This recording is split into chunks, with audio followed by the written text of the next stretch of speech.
అలాగే ఇంకా అది అయిపోగానే ఇక తప్పుడు వీడియోలు ఇక స్టార్ట్ చేసి కావాల్సిన ఏమని తిన్మార్మలన్న ఏమో పెట్టే అది దాని పేరేదో ఉండే తిన్మార్మ రాగు నిన్న రాత్రి పోలీస్ స్టేషన్లో కంప్లైంట్ చేయడం జరిగింది. KT Rama Rao and Jagadishwar Reddy PA మరికొంతమంది గ్రూప్లలో సమాచారం కూడా తెప్పిస్తా ఉన్నాం. దాన్ని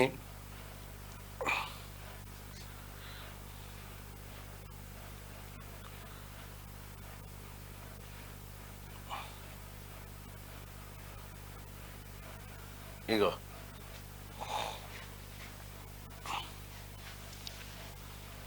ఎంత దిగజారిపోయి అంటే కేటీ రామారావు తనకున్నటువంటి లలిత కళలన్నీ ఉపయోగించి గుడి వెనుక నా స్వామి బడి వెనుక మల్లిగాడు అని చెప్పి ఈ వీడియో తయారు చేసి దూరదర్శన్ లోగో వాడి ఎన్టీవీ ఇగో ఈ దూరదర్శన్ లోగో వాడి ఇగో ఇదేసి ఇటువంటి వీడియోలు సిగ్గుందా రామారావు?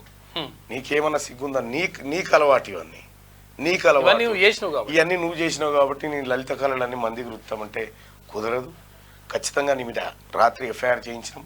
ఎట్టి పరిస్థితిలో ఎవరైతే ఇగో ఇంకోటి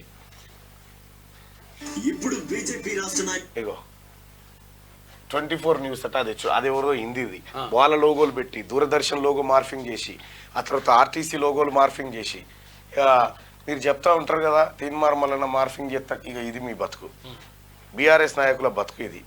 మీరు పరిపాలనను కూడా మార్ఫింగ్ చేసి నడిపించారు 10 ఏళ్ల కాలం పాటు. అందుకే మిమ్మల్ని ప్రజలు పాతాళంలో తొక్కిరు. ప్రజలారా ఒకటి చెప్తా ఉన్నా, ఈ సన్నాసులకు ఈ తీన్మార్మలన్న ఏందో ఈ ప్రజలకు తెలియదా? ఈ వీడియోలు ఎత్తే తీన్మార్మలన్నట ఎవరో కాంగ్రెస్ పార్టీ నాయకురాలను ఇట్లా పట్టుకున్నాడట, దొరికిపోయిందట. ఇక గివి వాళ్ళ కథ. ఇంత చిల్లరగాల అరే నీతిగా యుద్ధం గెలిచే సత్తా లేనప్పుడు పోటీ చేయకండి రా బాబు.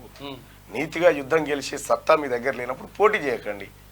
తీన్మార్మలన్న ఏందో తీన్మార్మలన్నకు తెలియదా? ఇంక ఇవే కాదు ఇంకా చాలా వదులుతాయి. అయితే నేను ప్రజలకు కూడా రిక్వెస్ట్ చేస్తున్నా, వాట్సాప్ గ్రూప్లలో ఎవరైతే షేర్ చేస్తారో ఆ స్క్రీన్ షాట్ని క్యూ న్యూస్ ఆఫీస్కి పంపించండి.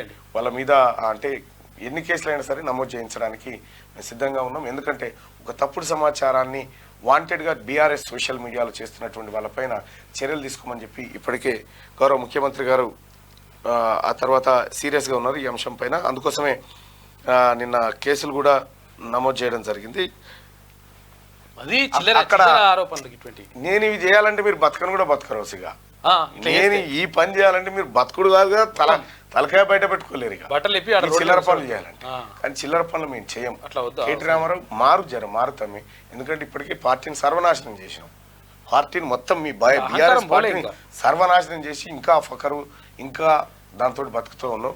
26 లక్షల ఉద్యోగాలు ఇచ్చిన చెప్తున్నాడు నిన్న. అవు 26 లక్షల ఉద్యోగాలు, 26 లక్షల ఉద్యోగాలు అంటే పబ్లిక్ అన్నట్టు వీళ్ళే చాలా మందికి ఓటు ఎట్లేయాలనేటువంటిది కొద్దిగా అవగాహన తెలియదు. అయితే ఇక్కడ ఏం లేదు, ఇది బ్యాలెట్ పేపర్ ఉంటుంది. భారత జాతీయ కాంగ్రెస్ అనేది ఇక్కడ ఉండదు, ఇక్కడ ఉంటుంది. ఇక్కడ ఫోటో ఉంటుంది. ఫోటో పక్కన ఇట్లా 1 నెంబర్ వేసి ఇప్పుడు బ్యాలెట్ పేపర్లో తీన్మార్మలన్న ఉంటుంది. ఇట్లా ఇది నమూనా బ్యాలెట్. ఈ రకంగా మనం దీని పక్క పొంటి 1 నెంబర్ ఆ డబ్బాలోనే వేయాలి. మళ్ళీ మీదికి కిందికి వేయకూడదు. ఆ డబ్బాలోనే వేస్తే అప్పుడు ఏమైంది ONE 1 అని కూడా రాయొద్దు. రోమన్ అంకెల్లో రాయొద్దు. టిక్కులు పెట్టొద్దు. జై మల్లన్న పోయినసారి జై మల్లన్న అని రాసి అట్లా కొంత పోయింది. ఇప్పుడు 1 నెంబర్ మాత్రమే వేయాలి. దయచేసి జస్ట్ నెంబర్ ఒకటేస్తే సరిపోతుంది. ఒకటేస్తే సరిపోతుంది. గీత పెట్టాలి. అది కూడా మన పెన్ను కాదు, వాళ్ళే ఇస్తారు. అధికారులు ఇచ్చిన పెన్ను తోటే వాడాలి.